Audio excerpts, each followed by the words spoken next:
Hello again. It's Mary Kimberly again on day 3 of the video series and the second to last video about having more calm, coping, clarity, and finding joy, purpose, and community for women who are overcoming emotional health challenges. So in my last video, we talked about really just keeping things simple. And I truly believe that sometimes we just need to pick one thing for our emotional health to see if that works rather than trying to do a million things all at once. And then we get overwhelmed and then it just kind of backfires on us when the whole point was to boost our emotional health, right? So I want to share with you some pitfalls that I see when people try the tool that I'm going to share with you in the next and last video. Some people don't try it long enough to really see if it's working, and some people don't use it properly, but no worries. I will give you all the tools that you need to make sure that you can try it and to see if it helps you, and that you can have the tools that you need to learn how to do it properly.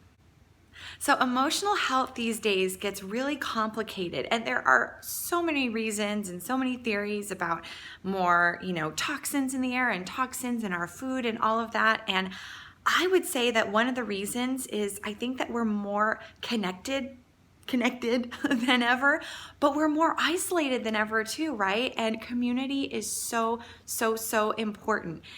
And as I mentioned in my last video, sometimes we really just need to simplify what we do for our brain health.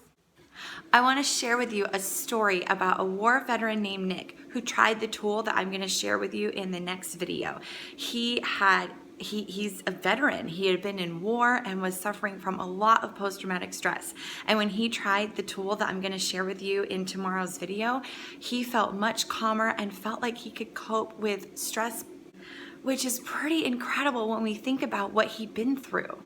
So before I share with you my last video tomorrow and share with you the tool that got me started on my emotional wellness journey, I'd love to give you a fun little tool today, right now, that you can try. And I just learned this recently. Now, a lot of us know that journaling can help, and I know some people struggle with writing. So if you're not a journaler,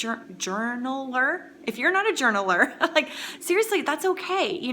Don't force yourself into doing something if it doesn't feel comfortable for you or feels weird for you. So I have had so many transitions in my life lately and things to process, and when it comes to journaling, I found that in my journal I was getting like really negative, and I felt torn because I had a lot of stuff to process, but I all that negativity and the anger and things, I felt like I needed to process it and get it out, but I didn't want to stay like stuck in the negativity. You know what I mean? So a mindset coach of mine shared with me a technique. So what she told me to do is to take pen and paper, so handwritten, and to take a notebook and to set the timer for 10 minutes, and all of the anger and the negativity and the pettiness, to just get it out. And what she actually said is to not worry about writing physical words, but to literally just scribble on the paper, because the coach said that our brains really don't know the difference between like writing the actual words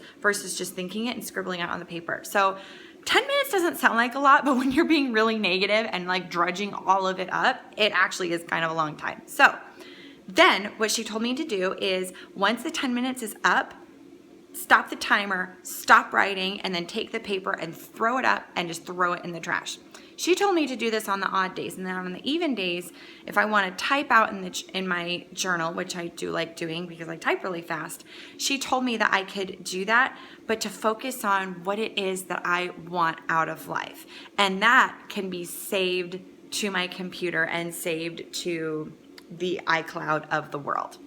So I've actually decided that I want to try it every day, to do the 10 minutes of the yucky, angry journaling, and then just throw it up in the trash and throw it out, and then go to my iPad and type out what I want in life. So I'd like you to message me if you do try that technique. I'd really like to hear how it works for you. So thank you so much for watching, and then tomorrow in my last video, and last and final, that was an oxymoron. In my last and final video tomorrow that will be sent to your messenger bot, I will share with you my secret, one of my favorite tools that got me started on my journey to emotional wellness.